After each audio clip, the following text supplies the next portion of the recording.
Baiklah, pada kesempatan kali ini kami dari kelompok 6 ingin mempresentasikan materi kami yaitu mengenai lembaga perwakilan negara.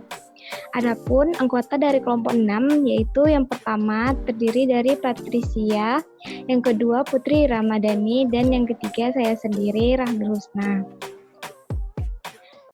Baiklah, untuk memasuki materi pertama, slide selanjutnya, Cia.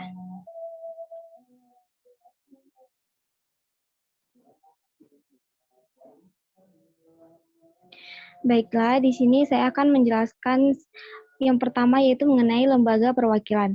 Lembaga perwakilan sendiri merupakan cara yang sangat praktis untuk memungkinkan anggota masyarakat menerapkan pengaruhnya terhadap orang-orang yang menjalankan tugas kenegaraannya. Lembaga-lembaga negara merupakan pembagian tugas-tugas kepada pemerintah yang berkuasa, di mana yang memerintah tidak hanya 1-2 orang, tetapi terdiri dari beberapa lembaga, organisasi, dan sebagainya. Dari segi kelembagaan, prinsip kedaulatan rakyat itu biasanya diorganisasikan melalui 2 pilihan cara, yaitu melalui sistem pemisahan kekuasaan atau pembagian kekuasaan. Maka dengan demikian, lembaga-lembaga ini dibuat untuk memberikan tugas dan wewenang dan untuk membatasi kekuasaan yang dimiliki oleh setiap lembaga. Pembatasan ini juga akan mempermudah dan memfokuskan lembaga-lembaga yang bertanggung jawab pada tugas yang sudah ditetapkan. Setiap lembaga wajib melakukan tugas yang mereka terima, yang kemudian nantinya akan dilaporkan hasil kerjanya serta adanya pertanggungjawaban atas kerja yang telah mereka lakukan. Kemudian, ada 2 lembaga perwakilan yang terdiri dari lembaga perwakilan negara dalam susunan pemerintah pusat serta lembaga-lembaga negara dalam susunan pemerintah tingkat provinsi. Slide selanjutnya, Cia. Yaitu yang pertama lembaga-lembaga dalam negara susunan pemerintah pusat, ada lembaga legislatif. Lembaga legislatif ini merupakan struktur lembaga perwakilan rakyat yang secara umum memiliki 2 model, yaitu lembaga perwakilan rakyat 1 dan lembaga perwakilan rakyat 2 kamar atau bikameral. Dalam ketatanegaraan Indonesia, lembaga legislatif ini direpresentasikan pada 3 lembaga, yaitu MPR, DPR, dan DPD. Selanjutnya, Cia. Yang pertama yaitu ada lembaga MPR atau Majelis Permusyawaratan Rakyat. Seiring dengan tuntutan reformasi, keberadaan MPR dalam sistem ketatanegaraan Indonesia banyak melahirkan perdebatan. Satu pihak menghendaki MPR dihilangkan karena fungsinya sebagai lembaga perwakilan rakyat sudah cukup dilakukan oleh DPR. Namun pihak lain tetap menghendaki agar MPR tidak dibubarkan.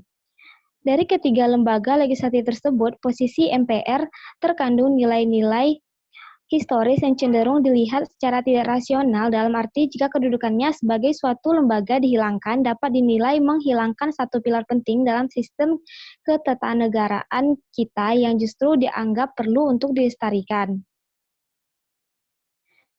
Salah satu keberadaan pihak yang mempertahankan keberadaan MPR ini berargumentasi bahwa jika MPR ditiadakan atau hanya sekedar dianggap nama dari parlemen 2 kamar atau bikameral, maka sila kerakyatan yang dipimpin oleh hikmat kebijaksanaan dalam permusyawaratan menjadi berubah. Prinsip permusyawaratan tercermin dalam kelembagaan MPR, sedangkan prinsip perwakilan dianggap tercermin dalam kelembagaan DPR. Jadi, MPR adalah pemegang kekuasaan tertinggi atau pemegang kedaulatan rakyat yang lebih tinggi dari lembaga-lembaga lainnya. Tugas dari MPR sendiri yaitu mengubah dan menetapkan UUD 1945. MPR juga bisa memberhentikan presiden dan wakil presiden apabila tidak mampu menjalankan tugasnya dengan baik. Baiklah, untuk materi selanjutnya akan disampaikan oleh rekan saya Putri Ramadhani, kepadanya dipersilahkan.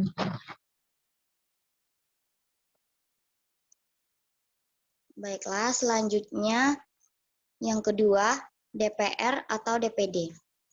DPR, Dewan Perwakilan Rakyat, adalah salah satu lembaga tinggi negara dalam sistem ketatanegaraan Indonesia yang merupakan lembaga perwakilan rakyat. DPR terdiri atas anggota partai politik peserta pemilihan umum yang dipilih melalui pemilihan umum. DPD adalah lembaga tinggi negara dalam sistem ketatanegaraan Indonesia yang anggotanya merupakan perwakilan dari setiap provinsi yang dipilih melalui pemilihan umum serta merupakan majelis tinggi dalam lembaga legislatif. Next ya. Selanjutnya, lembaga eksekutif.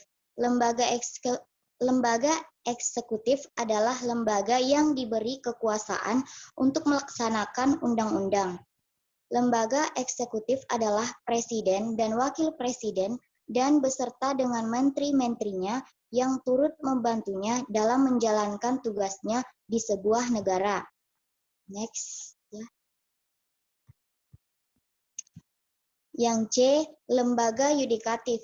Lembaga yudikatif adalah lembaga pemerintahan yang fungsinya mengawasi penerapan Undang-Undang Dasar atau UUD dan hukum yang berlaku. Terima kasih. Saya kembalikan kepada moderator. Baiklah, untuk materi selanjutnya akan disampaikan oleh rekan saya, Patricia. Kepadanya dipersilahkan. Baik, penjelasan selanjutnya yaitu mengenai lembaga yudikatif. Sesuai dengan prinsip pemindahan kekuasaannya, maka fungsi-fungsi legislatif, eksekutif, dan yudikatif ini dikembangkan sebagai cabang-cabang kekuasaan yang terpisah satu dengan yang lainnya. Kekuasaan legislatif berpuncak pada MPR yang terdiri dari 2 kamar, yakni DPR dan DPD. Maka berbeda dengan kekuasaan yudikatif, berpuncak pada kekuasaan kehakiman yang juga dipahami mempunyai 2 pintu, yakni Mahkamah Agung dan Mahkamah Konstitusi. Baik, yang pertama Mahkamah Konstitusi. Mahkamah Konstitusi ini adalah yang di sampingnya perubahan mengenai penyelenggaraan kekuasaan kehakiman, yakni UUD 1945 yang telah diamandemenkan juga dalam mengintroduksi satu lembaga baru yang berkaitan dengan penyelenggaraan kekuasaan kehakiman, yakni Komisi Yudisial. Komisi Yudisial ini bersifat mandiri, yang berwenang mengusulkan pengangkatan kehakiman dan mempunyai wewenang lain dalam menjaga dan menegakkan kehormatan, keluhuran martabat, serta perilaku hakim. Dalam hal ini, Mahkamah Konstitusi adalah lembaga negara baru dalam struktur kelembagaan negara di Republik Indonesia yang dibentuk berdasarkan amanat pasal 24C dengan pasal 3 aturan peralihan perubahan Undang-Undang 1945. Mahkamah Konstitusi adalah lembaga negara yang termasuk salah satu pelaku kekuasaan kehakiman yang melakukan fungsi peradilan dalam menangani permasalahan ketenaganegaraan berdasarkan otoritas Undang-Undang Dasar 1945. Yang kedua yaitu Mahkamah Agung. Mahkamah Agung dan badan peradilan yang ada di bawahnya dalam lingkungan peradilan umum, lingkungan peradilan agama, peradilan militer, dan lingkungan peradilan tata negara.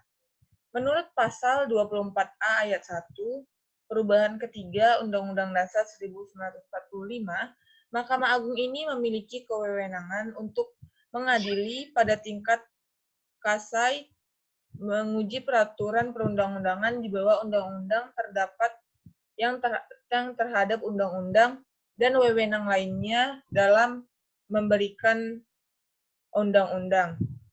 Di samping itu, Mahkamah Agung memberikan pertimbangan dalam hal pemberian grasi dan rehabilitasi oleh Presiden, serta mengajukan 3 orang sebagai Hakim Konstitusi pada Mahkamah Konstitusi pada pasal 14 ayat 1. Selain yang diatur oleh Undang-Undang Dasar 1945, dalam undang-undang yang mengatur tentang Mahkamah Agung ini ditentukan bahwa Mahkamah Agung mempunyai tugas dan wewenang sebagai berikut. Yang pertama, memutuskan sengketa tentang kewewenangan mengadili antar badan peradilan di bawahnya. Yang kedua, mengadakan peninjauan kembali pada putusan pengadilan yang telah memiliki kekuatan hukum tetap.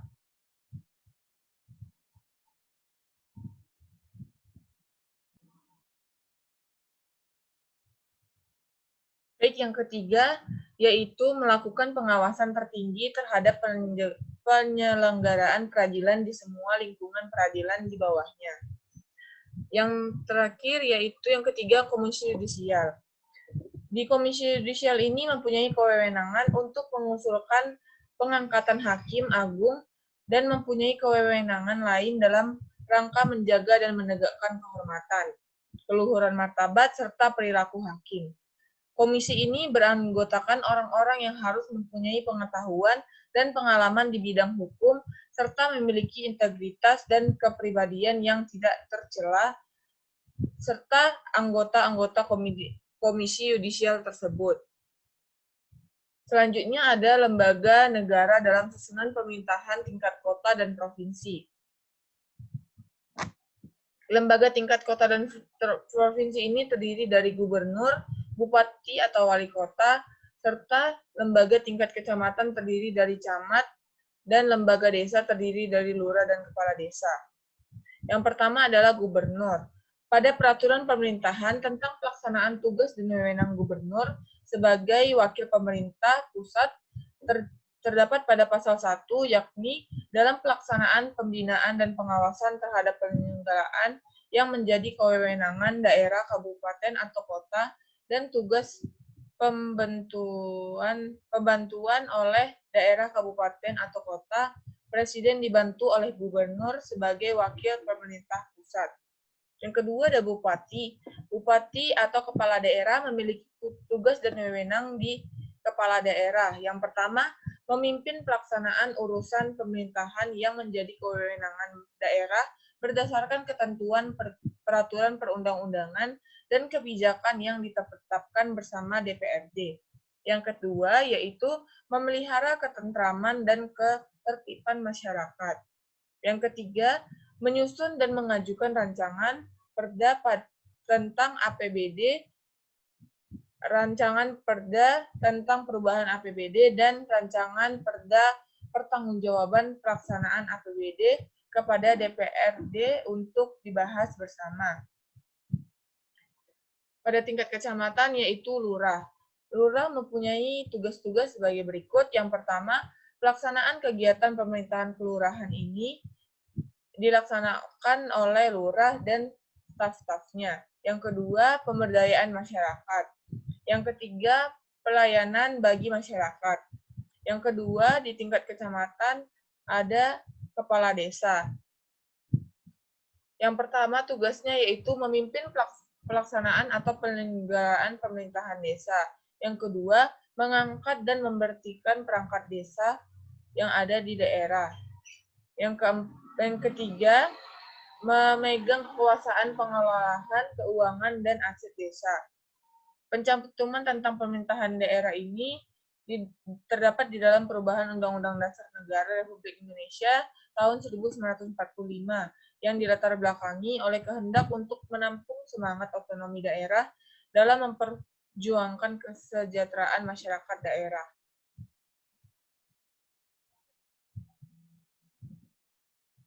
Baiklah, sekian dari presentasi saya kembalikan kepada moderator.